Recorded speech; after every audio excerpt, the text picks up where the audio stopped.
जय students, subscribe our channel. English grammar का topic sentence हम कर रहे हैं। सेंटेंस मीन्स होता है वाक्य, हिंदी में आपने पढ़ा होगा। तो इसकी डेफिनेशन है ए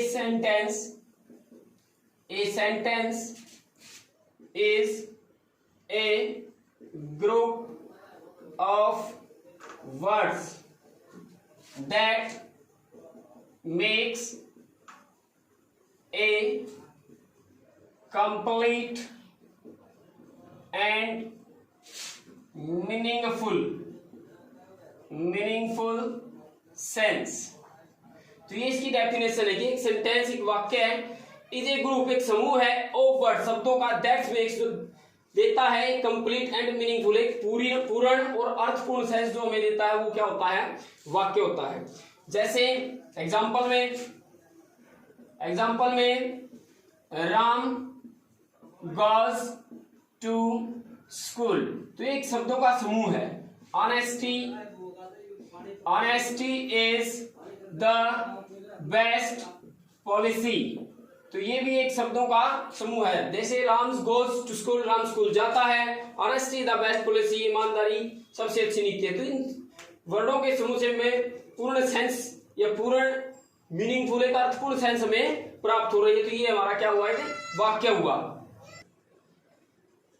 ये हमने सेंटेंस के बारे में एग्जांपल देखिए। अब पार्ट ऑफ सेंटेंस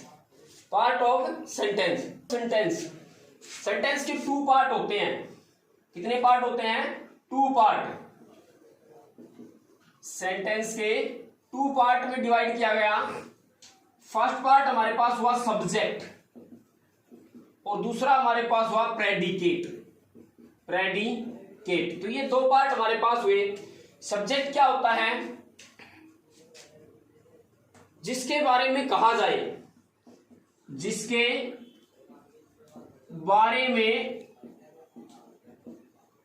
जाए, वो होता है सब्जेक्ट। और प्रेडिकेट क्या होता है? इसको हिंदी में विधेय कहते हैं। सब्जेक्ट के बारे में जो कुछ कहा जाए, सब्जेक्ट के बारे में जो कुछ कहा जाए वो होता है प्रेडिकेट। अब सब्जेक्ट हिंदी में हम बता दें, इसके सब्जेक्ट मतलब उद्देश्य है और ये होता है विधेय। सब्जेक्ट वो होगा जिसके बारे में कहा जाए और प्रेडिकेट वो होगा सब्जेक्ट के बारे में जो कुछ कहा जाए वो प्रेडिकेट होगा। एग्जाम्पल के तौर पर जैसे the bird is flying in the sky. एक बर्ड है जो फ्लाइंग कर रहा है इन द स्काई में। तो किसके बारे में बात हुई? बर्ड के बारे में। अब बाकी जो ये रहता है, ये इतना, ये सारा, ये तो हमारा सब्जेक्ट हुआ जिसके बारे में कहा गया। और ये जो वाक्य हमारे पास बचा, ये हमारा क्या हुआ? प्रेडिकेट।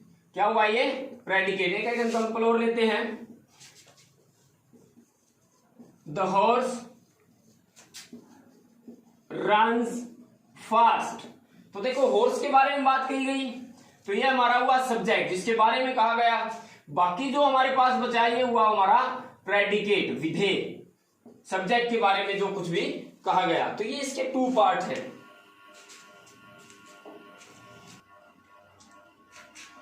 सेंटेंस के टू पार्ट्स के बारे में पढ़ा हमने, सब्जेक्ट और प्रेडिकेट, इनके बारे में हमने जान लिया। अब सब्जेक्ट के ही टू पार्ट होते हैं, क्वालिफायर और मेन वर्ड या फिर एडवर्ड।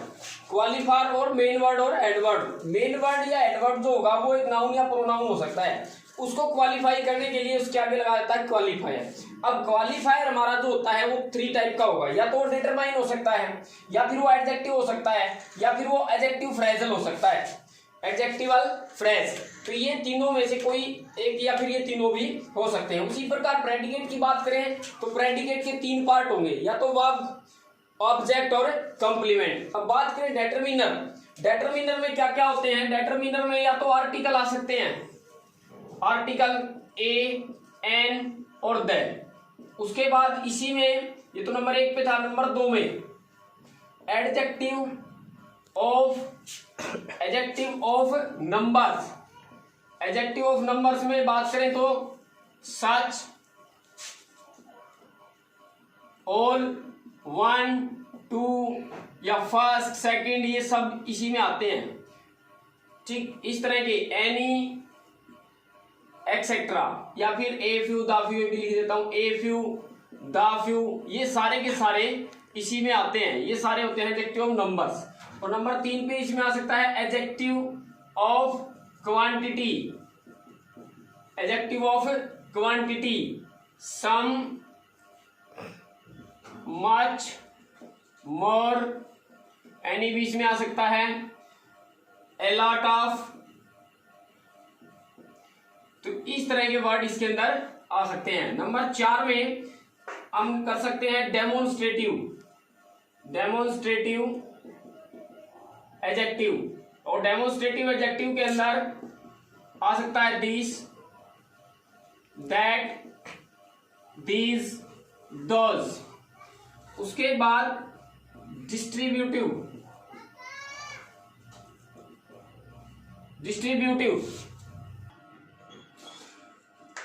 डेमोन्स्ट्रेटिव एडजेक्टिव की बजाय यहां पे आएगा प्रोनाउन।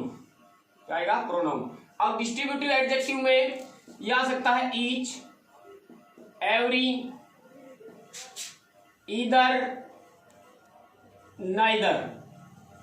और फिर हमारे पास इंडेफिनाइट प्रोनाउन। इंडेफिनाइट प्रोनाउन का मतलब एनीबॉडी, समबॉडी, एक्सेट्रा, इस तरह के वर्ड आ सकते हैं। और लास्ट हमारा जो होगा उसमें आएगा पजेसिव एडजेक्टिव।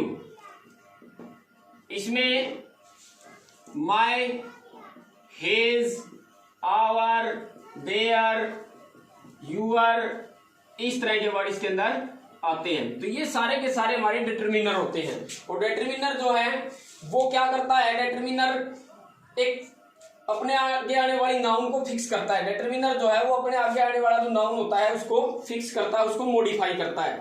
रही बात एडजेक्टिव की, तो एडजेक्टिव का मतलब होता है विशेषण। और विशेषण क्या करता है? विशेषण जो है अपने बाद आने वाला जो प्रोनाउन या नाउन है उसकी विशेषता बताता है। ठीक है, संज्ञा या सर्वनाम की विशेषता बताने वाले वाक्य को कहते हैं। तो ये जो है ये नाउन या जो मेन वर्ड हमारा आएगा, मेन वर्ड या हेड वर्ड, उसकी विशेषता बताने के लिए यूज होता है। उसके बाद एडजेक्टिव फ्रेज क्या होता है? एडजेक्टिवल फ्रेज ये होता है विशेषण वाक्यांश। ये जो हमारा मेन वर्ड आया है उसकी और अधिक व्याख्या करने के लिए यूज किया जाता है। एडजेक्टिवल फ्रेज विशेषण वाक्यांश का यूज हम क्यों करते हैं? ये जो है हमारा जो मेन वर्ड है उसकी और अधिक व्याख्यान करने के लिए या और अधिक विशेषता बताने के लिए इसका प्रयोग किया जाता है। अब वर्ब, ऑब्जेक्ट और कंप्लीमेंट, ये प्रेडिकेट किससे है? तो ऑब्जेक्ट जो होता है वो हमारा 2 टाइप का होगा। एक तो इनडायरेक्ट और एक होगा डायरेक्ट। इनडायरेक्ट के अंदर हम लेते हैं पर्सन को, व्यक्ति को लेते हैं। और डायरेक्ट में कोई भी जीव, जंतु, वस्तु ये आ सकती हैं। ठीक है, क्रिएचर या फिर वस्तु जो थिंग्स हैं वो सारी सारी डायरेक्ट में आती हैं। कॉम्प्लीमेंट क्या होता है?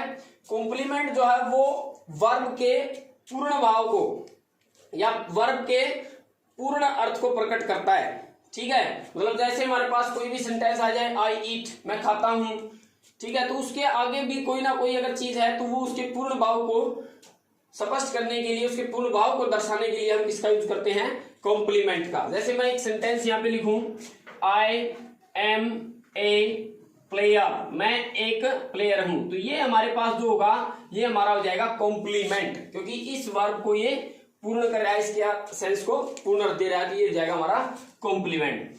तो यही हमारी सेंटेंस के आज हमने पार्ट्स के बारे में पढ़ा। कल हम इसके कुछ वाक्य देखेंगे कि इनका यूज कैसे किया जाता है। तो आई होप ये वीडियो आपको पसंद आया होगा, तो अपने दोस्तों के साथ शेयर कीजिए और हमारे चैनल को सब्सक्राइब कीजिए और बेल आइकन का बटन प्रेस कीजिए ताकि आगे की जितने भी नोटिफिकेशन है वो आपको मिलते रहें। थैंक यू, जय हिंद।